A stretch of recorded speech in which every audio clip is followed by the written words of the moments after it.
Chapter 2. The Inner Landscape. Plagueis wasn't certain how long he remained at Tenebrous' side. Long enough, though, that when he rose, his legs were quivering, and some of the dust from the explosion had settled. Only when he took a few backward steps did he realize that the event had not left him unscathed. At some point, probably when he was focused on murder, a rock or some other projectile had pulped a large area of his lower back, and now the thin tunic he wore beneath the envirosuit was saturated with blood.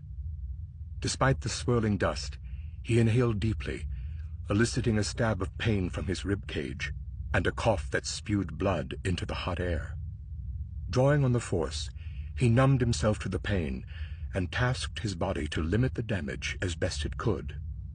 When the injury ceased to preoccupy him, he surveyed the grotto, remaining anchored in place but turning a full circle. Littering the hard ground, injured hawkbats were chirping in distress and clawing through circles of their own.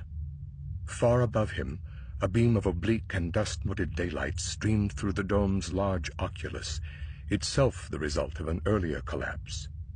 Close to the jumble of stones the collapse had piled on the grotto floor, sat Tenebrous' small but priceless starship, a Rugus gnome design.